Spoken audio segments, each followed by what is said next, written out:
என்ன சொல்லியிருந்தேன் 6 மணிக்கு படிச்சிருந்தேன்னு சொன்னேன். ஸோ 6 மணிக்கு நான் எழுந்திரிச்சு இன்ஜினியரிங் ஃபிசிக்ஸ் பார்த்தேன். ஸோ அதில் வந்து என்னென்னா இன்ஜினியரிங் ஃபிசிக்ஸ் வந்து இம்பிளர் பற்றி பார்த்துக்கிட்டு இருந்தேன். இம்பிளர்னால் என்னன்னே உங்களுக்கு தெரியல. ஸோ அதை நான் என் சார்கிட்ட கேட்டு உங்களுக்கு நான் ஃபுல்லாக எக்ஸ்ப்ளனேஷன் பண்ணுறேன். ஸோ என்னன்னே தெரியாமல் நம்ம பேச முடியாது. எடுத்தோன்னே எனக்கு இம்பிளர்னு என்னடா இது அப்படிங்கிறது ஒரு தாட் வந்துருச்சு. நான் கிளாஸ்லேயே கேட்டிருக்கணும். ஸோ கிளாஸில் கேட்க மாட்டேன். ஸோ ஒரு 3 நாள் கழிச்சு தான் கேட்க முடியும். எவ்வளோ சீக்கிரமாக கேட்க முடியும், அவ்வளோ சீக்கிரமாக கேட்டு நான் இம்பிளரை பற்றி உங்களுக்கு எக்ஸ்பிளைன்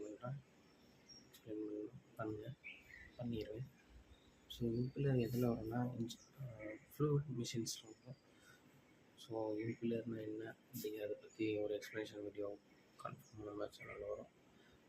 ஸோ வேறு என்ன, ஸோ படிக்கிறது ஈஸியாக அப்படின்னு எல்லோரும் சொல்லுவாங்க. பட் படிக்கிறதுக்கு கொஞ்சம் கஷ்டமாக தான் இருக்குது. ஸ்டார்டிங்கில் கொஞ்சம் கஷ்டமாக தான் இருக்குது. இதுலேயும் பேக் பெயின் வேறு இருக்குது எனக்கு. ஸோ பார்ப்போம் காய்ஸ் எப்படி ஏஸ் கிரேட் வாங்க போகிறோம். ஸோ அதாவது நான் ஒரு நார்மல் ஸ்டூடெண்ட் தான்.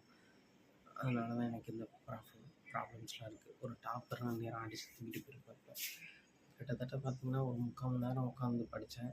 3/4 மணி நேரம் கூட இருக்காது, ஒரு 1/2 மணி நேரம் தான். அந்த 1/2 மணி நேரத்தில் பார்த்திங்கன்னா என்ன சொல்கிறது, இம்பிளர்னால் என்னங்கிற டவுட் மட்டும் தான் வந்துச்சே தவிர வேறு எதுவும் புதுசாக தெரிஞ்சுக்கலாம். இந்த இதை இன்னும் கொஞ்சம் இம்ப்ரூவ் பண்ணணும், இம்ப்ரூவ் மை செல்ஃப்.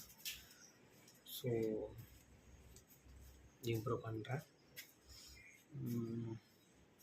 வேறு என்ன, அவ்வளோதான் கைஸ்.